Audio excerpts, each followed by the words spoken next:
Welcome to sports. I'm Michael Gross. Tomorrow is week 3 of the high school football season in both Indiana and Kentucky. And that means it's time for the Home Team Friday Countdown. And of course, with it being week 3, the rust should be knocked off all the teams so far. And, well, there are 3 games we're diving deep into as previews for tomorrow night. The first being Wrights at Jasper, 2 high-powered offenses that use a good bit of trickery to outsmart their opponents. Just be ready to watch a heavy run game if you're attending. Now, this South Spencer at North Posey game is very intriguing. North Posey is undefeated through the first 2 weeks, but can the Viking defense keep up with the dual threat presence of Rebels quarterback Ty Brown? That one will kick off at 7 Central. And another big game to highlight is Owensboro on the road taking on Davis County. Both of these squads are somehow winless through its first 2 contests, but the Red Devils have a slight advantage considering the Panthers have yet to score this season. Well, let's bring in 2 of our experts in Colin Davies and the voice of Bossy Field, Zane Clodfelter. Beginning with you, Colin, we know that Wright's offense can handle Jasper. The defense as well. Which side of that ball has the advantage for Wright's? Yeah, well, for Wright's, I think they need to be what their opponent tomorrow night seldom is, and that's multi-dimensional. The Panthers have weapons all over the field that showcase versatility, like Roland Barrett Jr., who can run, catch, and even pass if he needs to. They lean a little bit more on the rushing attack with 36 rushes per game, but at the same time, they keep defenses on their toes with throws from Ben Davies, around 17 per game. It's allowed them to put up a decent amount of points with 45 in week 1 and 23 in week 2. And if they do that, their defense, who's only let up 1 touchdown all year, will seal the win. Well, Colin, in a lopsided victory over Harrison last week, the Jasper Wildcats finished with 241 yards of total offense, with every single yard coming on the ground. Jasper's running game and blocking protection lifted the Wildcats to a 1-1 record, but now another challenge awaits.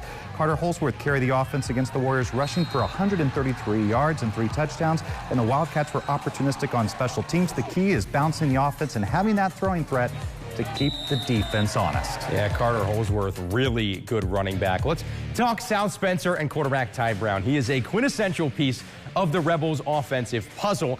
But that North Posey defense, which held Mount Vernon to just 1 score last week, could be the answer to stopping him. Zane, who has the edge in Poseyville? Michael, that's a great question. Ty Brown has been impressive on both sides of the ball through the first 2 weeks of the season for South Spencer. In week 1, he helped the Rebels win their season opener for the first time in a decade with a dominant offensive outing that included 4 rushing touchdowns. Brown also accounted for both touchdowns in the Rebels game last week against Mount Vernon, where he scored another rushing touchdown, but also found the end zone playing defense after pulling down an interception and returning it. He'll be key for the Rebels again tomorrow.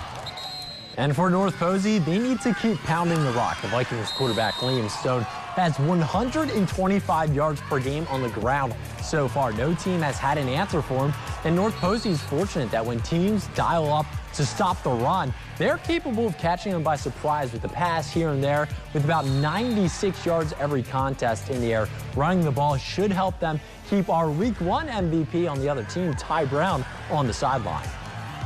Well, guys, the final game we preview is a showdown in Owensboro. The Red Devils and the Panthers have won a combined 0 games this season, but Davis County has yet to even get on the scoreboard in 2023. Colin, it's probably clear, but Davis County has to be the underdog in this one.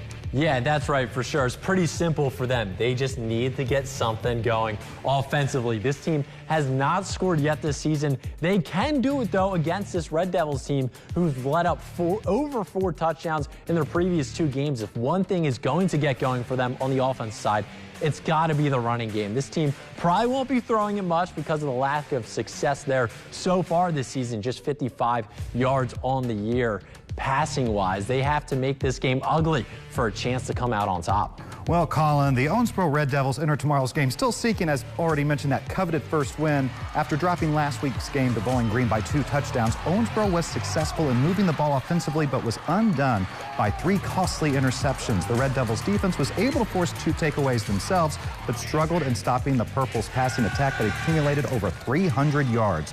Winning the turnover differential battle and more consistency will be crucial tomorrow night. Well, let's take an in-depth look at the numbers real quick. Without any passing game, not sure what kind of damage can be done against a decent Owensboro defensive front. If I'm the Red Devils, stopping the run will essentially stop the Panthers. And we won't know a thing, though, until tomorrow's kickoff at 7 Central.